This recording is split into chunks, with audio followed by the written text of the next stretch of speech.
What's up, everybody? Welcome to Political Fight Club. I'm Robert Durden, and I bring you bad news. According to the New York Times and the Washington Post, which seem to concur on this, about 76% of the 11th District of Ohio is now reporting for the votes today, and it appears that Nina Turner has lost. It's not even really all that close. Shontel Brown is up something like 5% right now. 3,000 votes separate them. It's something like 29,850 to 26,800, so actually a little more than 3,000 votes separate them. And with this amount reporting, 99% chance, unless there's a miracle, Nina Turner has absolutely lost this race. Now, that brings me no pleasure. I did not have much faith in Nina to go in there and do anything in the first place, so I'm not really all that heartbroken about it. But I'd like to talk about what we can learn from this failure. And I'd like to thank Nina for running. You know, she seems to be rhetorically mostly correct. But here's the problem. She didn't do what I said she should do, which is instead of running on something similar to what the squad ran on and running a campaign similar to what the squad did, she should have run on, I'm going to go in there and be the leader of the squad. They're misled. They might be a little bit cowardly, but I'm going to go in there and make sure they vote correct. She lost the base when she started being mealy-mouthed with the squad, and when they asked her about, whether she would ever consider running outside the Democratic Party in the future, she said, I believe in the Democratic Party. She did not call out the squad for what they were doing. She instead played very nice with them. And that hurt a lot. She also brought a bunch of people that the left doesn't trust anymore onto her staff, like her press secretary, Jeff Weaver. That wasn't Jeff Weaver, but Jeff Weaver as well. People don't trust these people anymore. So that was mistake number one. She didn't run on correcting the squad, but instead ran on a very similar platform to the squad and a campaign similar to the squad. And I got news for you guys. Nobody on the real left trusts the squad anymore. So this was a poor stratagem, okay? Poor stratagem. I told her right as she started to run that she needed to run more outsider, more firebrand, and she would have gotten more funding. And, say what you will. Say, maybe Shontel Brown had a whole bunch of money thrown her way. Yeah, we knew that was going to happen. She might have even gotten some cheating done, okay? The DNC does fuckery like that all the time. Expect it. We knew that was going to happen. So I've been yelling for months and months, expect that you're going to be outspent, expect that you're going to be smeared, and expect that they're going to cheat. So the best way to defeat that is run an unapologetic lefty outsider campaign where you're calling out the squad for their weaknesses and telling all of the media and everybody that follows you on the left that you're going to go in there and make sure they start voting correct. She didn't want to do that, though. She didn't want to ruffle feathers, and now she's lost. And a lot of the momentum behind the Democratic Reformation Project that people like Kyle Kalinske is so much behind, getting good people in there, something Chris Hedges would vehemently disagree with, and I do too, has now taken a massive blow.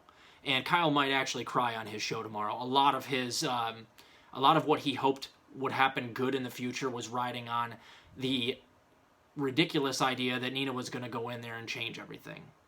So, I'm not too heartbroken over this. I wanted her to win, of course. I wanted to run the Nina experiment. But this just goes to show you guys, you can't run against your base. And the AOCs of the world don't have the base anymore. They just don't. You can't run a play nice campaign on the left anymore and expect to win. And I don't care if she got cheated. You should expect that there are things that you can do to make sure you don't get cheated, like, maybe pointing out, like Trump did all the time, that you were being cheated left and right by a Democratic Party that clearly is cheating you. But no, she wants to play nice. The most hardball ad she put out was like a still not even that firebrandish of an ad.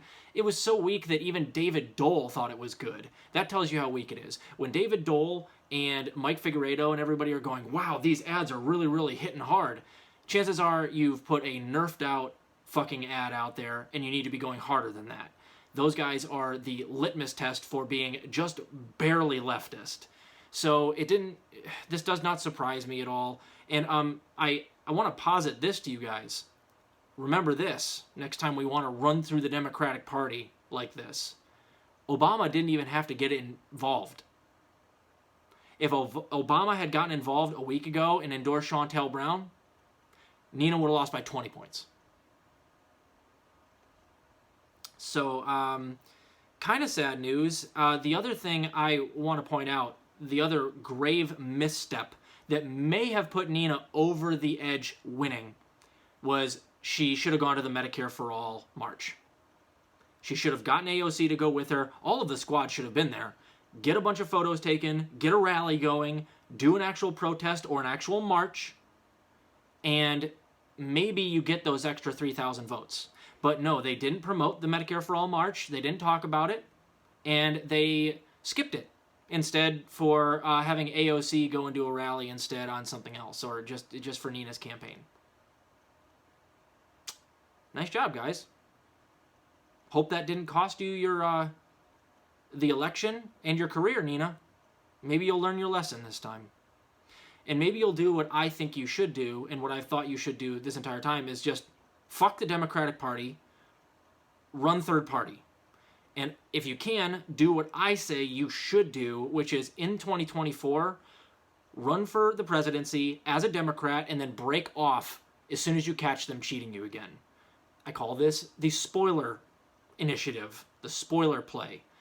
The key is you have to drag as many voters away from the Democratic Party to either the Green Party or the People's Party or whatever, some third party that you think you can get them on the map, and try to drag as many voters as you can to them so that the Green Party can actually get on the debate stage and secure funding. That should be the play. And it should be, if I had my ideal situation, you have Nina Turner and Cornel West running for the Green Party. But it would be helpful if Nina could first run in the Democratic Party, wait till you catch them cheating you, because you're going to catch them cheating you, be very outspoken about how the DNC rigs things like this, and say, listen, if I catch you guys cheating me, I have no problem running spoiler, I'll break off and run Green Party, and you'll have a hell of a time making sure I don't get the percentages that I need to put the Green Party on the map in future elections. So that's what I would do. And of course, I'll eat my words if somehow this thing flips around and it looks like it's getting worse now. Nina just dropped 0.5% and Shontel just gained 0.5% with 86%. It's over. It's over. Right here on my show, it's over. I can see it right here in front of me. So it's official. It's really a shame, because I think the key to this was running a firebrand lefty campaign that is not, in fact, a carbon copy of what AOC and the squad did. Because I got news for you, Nina, and everybody that loves Nina and is a Democratic Party reformist. Nobody trusts the fucking squad on the left anymore. They do not have the base. I'm sorry, but they haven't done anything, and the only reason that anybody trusts them whatsoever is because of the TYTs and the Benjamin Dixons and the Nomiki Kunsts of the world, who go out there and try to sheepdog people into trusting the squad and run defense for them constantly. That also includes David Dole and Mike Figueredo. But they're in La La Land. Those people are in La La Land. This should have been a landslide. And it's frustrating that I feel like a weak campaign and weak rhetoric when it comes to the squad, and weak rhetoric when it comes to the Democratic Party and their failures lost Nina Turner this election. And like I said, the people I just mentioned, they just enable this shit. If those outlets that I just mentioned hold the squad to account, and the squad fears for their careers because the entirety of the left media sphere is crushing them for their failures, then maybe they actually do something good and start fighting, and then Nina attaching herself to the fighting squad helps her win. But because the TYTs of the world have enabled the squad to be useless, vestigial organs, when Nina connects herself to them via rhetoric and the way that she runs her campaign And by not, of course, calling them out and, in fact, cozying up to them, she might just win because people would still trust the squad. But nope. All those people I just named, plus, you know, to some extent even Kyle Kalinske, they enable the squad to do nothing.